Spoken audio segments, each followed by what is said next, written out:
Hello engineers, welcome to target J series. दोस्तों, आज की इस वीडियो में हम लोग इलेक्ट्रिक पोटेंशियल के बारे में डिस्कस करने वाले हैं। इलेक्ट्रिक पोटेंशियल डिफरेंस के बारे में भी हम लोग बात करेंगे। इलेक्ट्रोमोटिव फोर्स मतलब ईएमएफ के बारे में भी डिस्कस करेंगे और ईएमएफ और इलेक्ट्रिक पोटेंशियल के बीच में क्या डिफरेंस होता है इसके बारे में भी समझेंगे और साथ में हम लोग पावर के बारे में भी समझेंगे। तो आज की इस वीडियो में इतने सारे टॉपिक्स को मैं कवर करने वाला हूं, तो डेफिनेटली वीडियो बहुत ज्यादा इंपॉर्टेंट है। एंड तक की देखिएगा। जैसा भी फीडबैक होता है कॉमेंट और लाइक करके आप मेरे को बता सकते हो। बाकी अगर आप जेई एस्पिरेंट हो तो आपके लिए ये डेडिकेटेड वीडियो रहने वाला है, क्योंकि यहाँ पे जितने भी टॉपिक्स मैंने मेंशन किए हैं सभी टॉपिक्स को पॉइंट टू पॉइंट एक्सप्लेन करूंगा।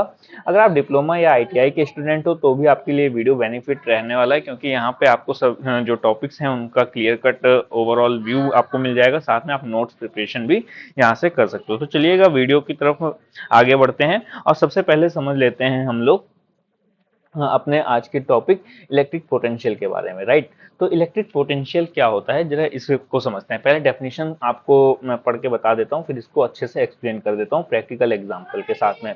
इलेक्ट्रिक पोटेंशियल क्या होता है? It refers to the amount of work required to bring a unit positive charge from infinity to that point against the electric force। मतलब ये क्या कह रहा है? It refers to the amount of work required to being a unit positive charge from infinity to that point against to the electric force. मतलब मैंने आपको पिछली वीडियो में क्या बताया था कि जब अगर ये हमारा मान लो कोई एक कंडक्टर है, राइट, ये कंडक्टर रखा हुआ है और इसके हमने यहाँ पे क्या किया, इलेक्ट्रिक फील्ड हमने यहाँ पे अप्लाई कर दिया। इस तरीके से इलेक्ट्रिक फील्ड यहाँ पे अप्लाई हो रही। तो होता ये है कि ये इस कंडक्टर के अंदर जो हमारे इलेक्ट्रॉन्स होते हैं, ठीक है, इलेक्ट्रॉन्स आप बोलो या फिर आप चार्ज बोल लो, तो ये जो इलेक्ट्रॉन्स होते हैं ये क्या करने लग जाते हैं, मूव करने लग जाते हैं। तो इलेक्ट्रॉन्स में क्या होता है, एक तरीके का हमारा निगेटिव चार्ज होता है ना, निगेटिव चार्ज होता है। तो ये जो चार्ज का मूवमेंट आप देख रहे हो या इलेक्ट्रॉन्स का मूवमेंट जो देख रहे हो, ये किस लिए आया? क्योंकि आपने इलेक्ट्रिक फील्ड अप्लाई किया। यहाँ पे आपने क्या किया है, इलेक्ट्रिक फील्ड अप्लाई किया है, राइट।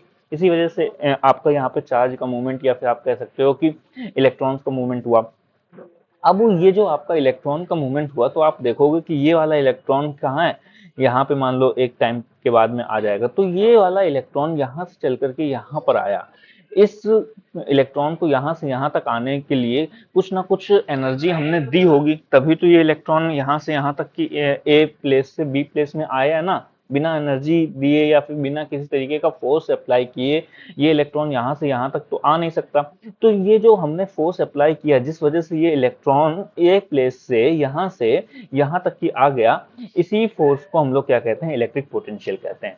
बिल्कुल रियल लाइफ से रिलेट करते हुए आपको चीजों को मैंने समझाया है। अगेन इस चीज को समझना कि जब हम किसी भी कंडक्टर के अक्रॉस में इलेक्ट्रिक फील्ड को अप्लाई करते हैं तो उसके जो इलेक्ट्रॉन्स होते हैं या आप कह सकते हो चार्ज होते हैं वो हमारे मूव करते हैं। तो ये जो मूवमेंट होता है इसकी वजह से ये जो चार्ज होते हैं वो ए प्लेस से बी प्लेस तक की कुछ ना कुछ मूव करते हैं।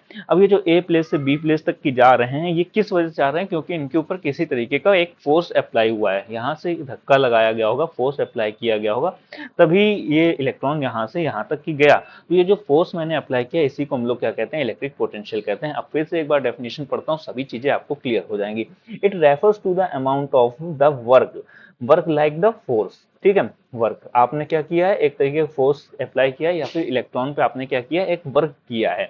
ठीक है, it refers to the amount of work required to bring a unit positive charge from infinity to that point. मतलब कि किसी इंफिनिटी पॉइंट, मतलब यहाँ से यहाँ तक जो आप लेके गए हो ए से बी, तो वही है infinity to that point against the electric force. ठीक है, तो अगेंस्ट द इलेक्ट्रिक फोर्स के जो आप लेकर के गए हो ए पॉइंट से बी पॉइंट, इसी फोर्स को क्या कहते हैं हम लोग, इलेक्ट्रिक पोटेंशियल कहते हैं। क्लियर? अगर सभी चीजें क्लियर हो गई तो वीडियो को लाइक कर दीजिएगा। बाकी जो हम लोग अभी तक की ट्रेडिशनली भी पढ़ते आ रहे थे इसको भी एक्सप्लेन कर देता हूँ ताकि कोई डाउट ना रहे कि ये चीज मैंने स्किप कर दिया। तो अगर आप यहाँ पे देखोगे कि ये मान लो हमारा एक पॉजिटिव चार्ज यहाँ पे रखा हुआ है और इसके जो सराउंडिंग का ये एरिया आप देख रहे हो, ये क्या है, आपका इलेक्ट्रिक लाइन्स की वजह से इलेक्ट्रिक फोर्स यहाँ पे डेवलप हुआ है। इलेक्ट्रिक फील्ड इंटेंसिटी आप कह सकते हो या फिर इलेक्ट्रिक फील्ड आप कह सकते हो, राइट। ठीक, तो ये आपका ई है। ठीक, ये एरिया क्या है आपका ई है। अब अगर हम लोग मान लो कोई एक टेस्ट चार्ज क्यू नॉट हम लें पॉजिटिव या नेगेटिव किसी भी तरीके का हो सकता है। टेस्ट चार्ज को लें इन्फिनिटी पॉइंट पे और बी पॉइंट से ए पॉइंट तक की लेके आए, तो इस चार्ज को इस पॉइंट तक लाने में जो हमारा काम किया गया, जिस तरीके का हमने फोर्स लगाया या फिर किसी तरीके का जो हमने काम किया है, इसी को हम लोग क्या कहते हैं, वो इलेक्ट्रिक पोटेंशियल कहते हैं। इलेक्ट्रिक पोटेंशियल को हम लोग वैसे तो यहाँ पे आप देखोगे इलेक्ट्रिक पोटेंशियल को हम लोग V से डिनोट करते हैं, V, ठीक। और V is equals to W upon Q, यहाँ पे लिखा हुआ है W अपॉन Q, ठीक है। मतलब कि एकांक आवेश पे किया गया कार्य, ठीक, एकांक आवेश पे किया गया कार्य ही हमारा क्या कहलाता है, वोल्टेज कहलाता है या फिर इलेक्ट्रिक पोटेंशियल कहलाता है, ठीक। क्लियर हो गया। इसका यूनिट क्या है, जूल पर कूलाम होता है, या फिर इसका यूनिट डायरेक्ट हम लोग वोल्ट भी लिख देते हैं, तो जूल पर कूलाम या फिर वोल्ट, आप इसके यूनिट याद कर सकते हो।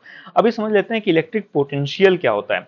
इलेक्ट्रिक पोटेंशियल समझ लिया, आप समझते हैं इलेक्ट्रिक पोटेंशियल डिफरेंस क्या होता है। मतलब कि आप वोल्टेज डायरेक्टली यहाँ पे आप समझोगे कि वोल्टेज क्या है, और फिर इसके बाद में समझेंगे इलेक्ट्रोमोटिव फोर्स क्या है, देन पावर, फिर देन वीडियो को एंड करेंगे। चलो तो आप समझ लेते हैं इलेक्ट्रिक पोटेंशियल डिफरेंस मतलब कि वोल्टेज क्या होता है। The difference in the potential of two charged body is called electric potential difference. मतलब आप यहाँ पे देखोगे कि अगर मान लो कोई हमारे पास दो बॉडीज हैं, ठीक, दो बॉडीज हैं जिसमें इस बॉडी का जो चार्ज है वो हमारा +5 वोल्ट है, और एक यहाँ पे ये बॉडी रखी हुई है, इसमें आपका +6 वोल्ट है, ठीक। इस तरीके से दो हमारी बॉडीज रखी हुई हैं, +5 वोल्ट +6 वोल्ट। तो इन दो बॉडीज के बीच का जो डिफरेंस होगा, मतलब कि 1 वोल्ट जो इन दो बॉडीज का डिफरेंस है बीच का, इसी डिफरेंस को हम लोग क्या कहते हैं, इलेक्ट्रिक पोटेंशियल डिफरेंस कहते हैं, ठीक है। या फिर आप डायरेक्टली इसको वोल्टेज भी कह सकते हो, ठीक है।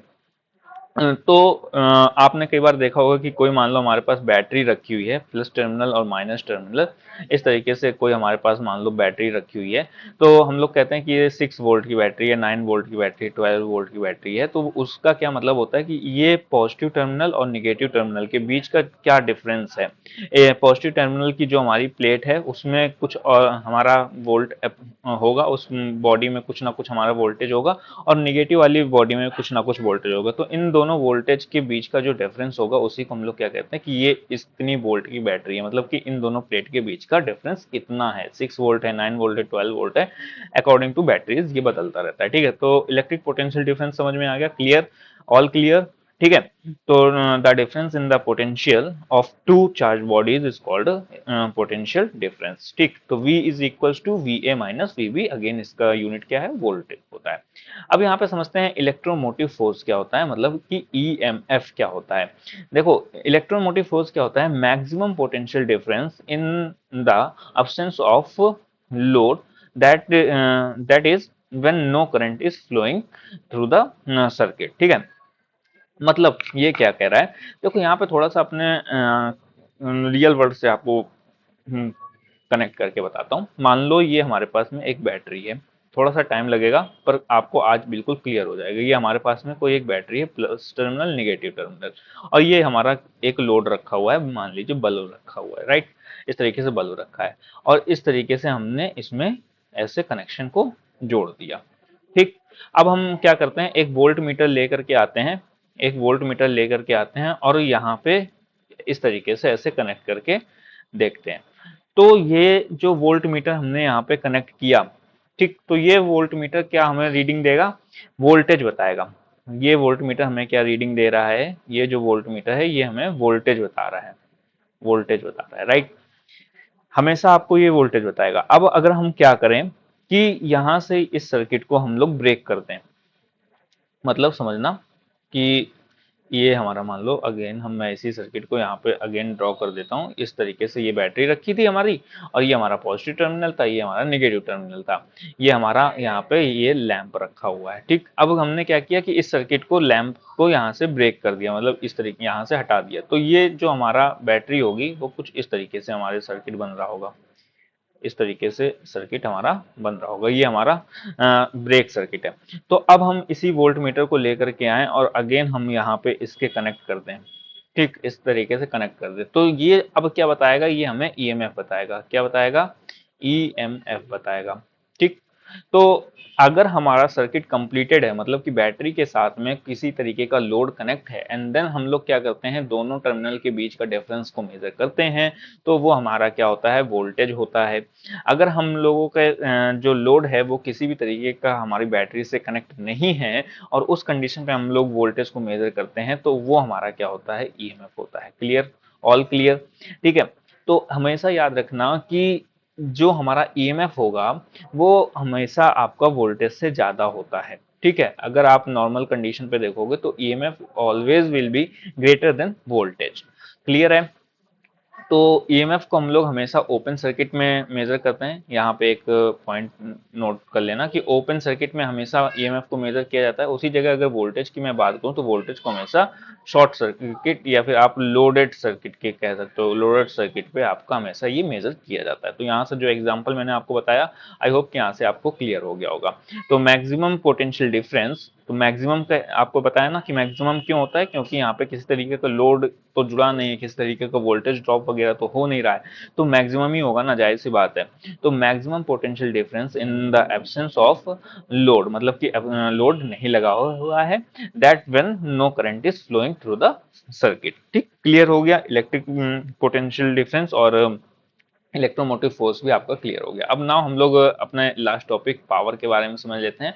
पावर क्या होता है कि जो हमने पिछली वीडियो में समझा, करंट, करंट करंट समझा था ना, याद आया? और आज की इस वीडियो में जो हमने वोल्टेज समझा, यहाँ पे वोल्टेज, वोल्टेज, इन दोनों के अगर हम मल्टीप्लिकेशन करा दें, तो इसी को मल्टीप्लाई को कराने के बाद में जो हमें एक वैल्यू मिलती है, उसी को हम लोग क्या कहते हैं, वो सर्किट की हमारी पावर होती है। मतलब आप समझना कि किसी भी सर्किट में, कोई भी अगर हमारा मान लो सर्किट है, इस तरीके से हमारा मान लो सर्किट बना हुआ है, तो इस सर्किट में क्या दो चीजें हमेशा आपकी प्रेजेंट होती हैं। पहला होता है वोल्टेज, जो कि बैटरी के अक्रॉस में आपके लगा होता है, और दूसरा होता है हमारा करंट। तो अगर इन दोनों के हम मल्टीप्लाई करा दें तो हमें क्या मिलता है, पावर मिलता है। P is equals to V I, इसका यूनिट वॉट होता है।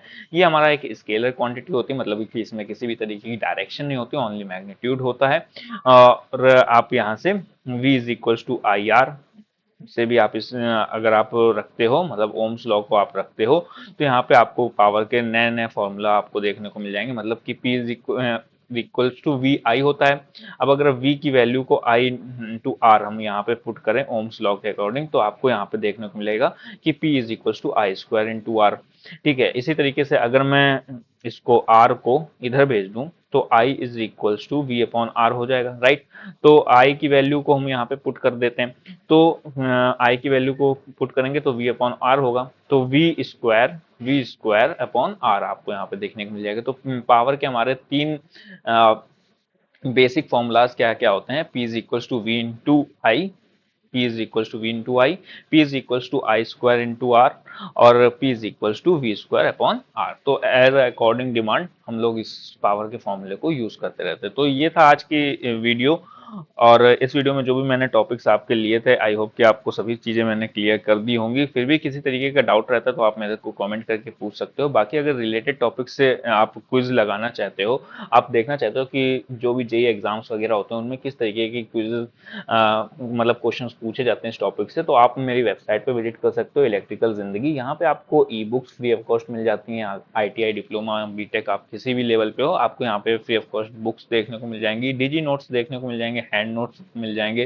टेक क्विजेज आपको मिल जाएंगे topic wise, non tech quizzes भी आपको मिल जाएंगी, प्रीवियस ईयर क्वेश्चन पेपर जैसे आईओसीएल, एसएससी, जेई या फिर जितने भी जेई एग्जाम्स होते हैं उन सभी के आपको प्रीवियस ईयर क्वेश्चन पेपर मिल जाएंगे। बाकी अभी मैं कोशिश कर रहा हूँ कि आपके लिए जॉब अपडेट्स भी यहाँ पे अब डालता रहूँ, तो वो भी आपको यहीं पे एक ही वेबसाइट पे मिल जाएगा। बाकी अगर किसी भी टॉपिक से रिलेटेड आप इसको सॉल्व करना चाहते हो तो यहाँ पे सर्च वाले ऑप्शन पे क्लिक करोगे, क्विज टॉपिक का नाम सर्च करोगे, आपके सामने क्विज आ जाएगी। आप उस क्विज को क्लिक करोगे तो आपके सामने इस तरीके से एक क्विज स्टार्ट हो जाएगी। आप इस क्विज को में पार्टिसिपेट कर सकते हो। किसके इस पोस्ट को जरा सा स्क्रॉल डाउन करोगे तो इस तरीके से स्टार्ट क्विज का ऑप्शन आएगा और 20 मिनट का टाइमर यहाँ पे रखा होगा। आपको 20 मिनट में 23 क्वेश्चन सॉल्व करने होंगे। तो जैसे स्टार्ट क्विज के ऑप्शन पे क्लिक करोगे आपके टाइमर चालू हो जाएगा और इस तरीके से क्विज आपके सामने आ जाएगी और आप क्विज को सॉल्व कर सकते हो। स्क्रॉल डाउन करते रहोगे, क्विज के क्वेश्चंस आते रहेंगे। क्वेश्चंस जब 23 क्वेश्चन आपके कंप्लीट हो जाएंगे, वहां पे आपको सबमिट का बटन आपको दिखेगा। सबमिट के बटन पे क्लिक कर दोगे तो आपको free of cost performance report देखने को मिल जाएगी। अपनी परफॉर्मेंस को भी आप ट्रैक यहीं से कर सकते हो फ्री ऑफ कॉस्ट, कोई चार्ज पे करने की जरूरत नहीं है। क्वेश्चंस का एनालिसिस देखने को मिल जाएगा, क्वेश्चन का एनालिसिस भी कर सकते हो और साथ में जो भी टॉपिक आपने सर्च किया उस टॉपिक से रिलेटेड इंपॉर्टेंट वन लाइनर्स आपको देखने को मिल जाएंगे। तो इतना सारी चीजें मैं आपको फ्री ऑफ कॉस्ट आपको प्रोवाइड कर रहा हूँ। तो जनरल सी बात है, चैनल को जरूर सब्सक्राइब कर लेना। अभी तक की आप मेरी वीडियो में कनेक्ट रहे हो उसके लिए थैंक यू सो मच। बाकी किसी भी तरीके की डाउट्स रहता है, क्वेरी रहती है, सजेशन रहता है, तो आप मेरे को कमेंट कर सकते हो या फिर आप मेरे से पर्सनली भी कनेक्ट हो सकते हो। 840 19 305 ये मेरा व्हाट्सअप नंबर है। आप इस पे मेरे से कनेक्ट हो सकते हो, यहाँ पे आप मेरे को मैसेज वगैरह कर सकते हो। बाकी ये सभी सोशल मीडिया अकाउंट्स आपको दे दिए, यहाँ पे भी आप कनेक्ट हो सकते हो। चलो दोस्तों, मिलते हैं नेक्स्ट वीडियो में नेक्स्ट टॉपिक के साथ में। तब तक के लिए टेक केयर, बाय बाय।